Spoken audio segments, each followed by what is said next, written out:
कोल्हापूर लोकसभेचे उमेदवार शाहू महाराज छत्रपती यांच्या प्रचारासाठी संभाजीराजे छत्रपतींनी आमदार सतेज पाटील यांनी गेल्या 2 दिवसापासून गगनबावडा तालुक्याचा दौरा केलेला आहे आणि सध्या या ठिकाणी आपण जी दृश्य पाहतोय ती लखमापूर या गावातली आहेत आणि आपण पाहू शकता आमदार सतेज पाटील आहेत, संभाजीराजे छत्रपती आहेत जे सध्या गगनबावडा तालुक्यातील वाड्या वस्त्यांच्या ठिकाणी पोहोचत आहेत आणि लोकांचा त्यांना प्रतिसाद मिळत आहेत। खरं तर शाहू महाराजांचे वंशज शाहू महाराज छत्रपती लोकसभेची निवडणूक लढवत आहेत आणि त्यांच्या विचारांचा वारसा घेऊन संभाजीराजे छत्रपती देखील लोकांच्यापर्यंत पोहोचत आहेत। हे सर्व आपण दृश्य पाहतोय की लोकांशी देखील ते संवाद साधत आहेत आणि आपण देखील संभाजीराजे छत्रपती यांच्यासोबत बातचीत करणार आहोत। ही सर्व लोक आहेत नेमकी वाड्या वस्त्यामध्ये अगदी जिथं एक 500 मतदान आहेत त्या ठिकाणी देखील संभाजीराजे पोहोचत आहेत। आमदार सतेज पाटील जात आहेत, लोकांशी चर्चा करत आहेत आणि या ठिकाणी सर्व आपण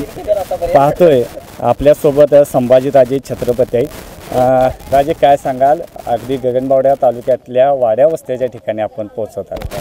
नाही, अतिशय मला आनंद होत आहे की मी ठरवलं होतं की मोठे गावं करायची नाहीत, पण ज्या ठिकाणी कोणी पोचू शकत नाही तिथं छत्रपती शाहू महाराजांच्या प्रचारासाठी आपण धनगरवाडा असेल किंवा वाड्या वस्ती असेल तिथं पोचावं आणि जेणेकरून आपल्याला त्यांचे समस्या असतील, त्यांचे प्रश्न असतील ते सांगतात। जसं इथंसुद्धा आता आम्ही आहे आणि त्यांनी त्यांचे जिओचं टावर नाही आहे किंवा बेसनचं टावर नाही आहे, अनेक समस्या हे केल्या। तिथं धामणी प्रकल्पसुद्धा जो प्रलंबित आहेत त्याच्याबद्दल सगळ्यांनी चर्चा केली। लगेच मी आणि बंटी साहेबांनी मोठ्या महाराजांशी छत्रपती शाहू महाराजांची चर्चा केली आणि ताबडतोब तिथं खासदार झाल्यावर ती मीटिंग लावावी या प्रोजेक्टच्या संदर्भात तेही त्यांनी मान्य केले की आपण पहिला खासदार झाल्यानंतर हा प्रोजेक्टसाठी आपण ती मीटिंग लावू आणि ह्या समस्या सोडून टाकू त्यांच्या।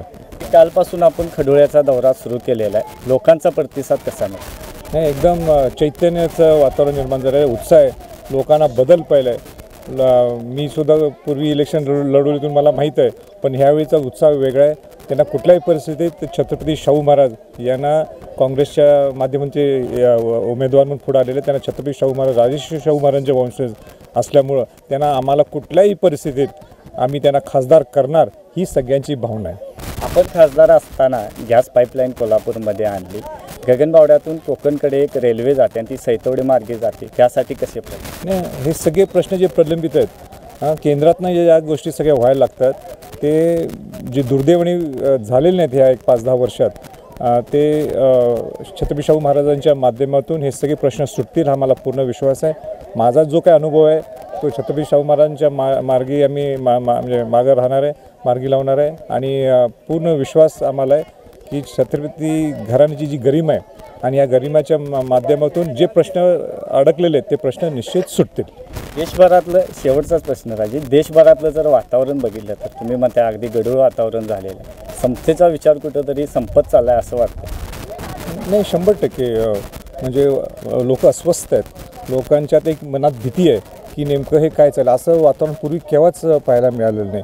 म्हणून महाविकास आघाडींनी सुद्धा ठरवलं की काँग्रेसच्या माध्यमातून छत्रपती शाहू महाराजांना आपण उभा करायला पाहिजे, जेणेकरून राजश्री छत्रपती शाहू महाराजांचा समतेचा विचार, राजश्री छत्रपती शाहू महाराजांचा पुरोगामी विचार हे अत्यंत गरजेचं आहे आणि म्हणून त्यांनी ती तिकीट दिलं आणि शाहू महाराजांनी मोठ्या मनाने ते स्वीकारलं आणि आजसुद्धा आपल्याला हे गढूळ वातावरण बाजूला करायचं असेल आणि सकारात्मक दृष्टिकोनातून पुढे जर जायचं असेल तर आपल्याला छत्रपती शाहू महाराज राजश्री छत्रपती शाहू महाराजांचा विचार घेऊन, पुरोगामी विचार, समतेचा विचार घेऊन हे पुढे जातील याबद्दल काही शंका नाही।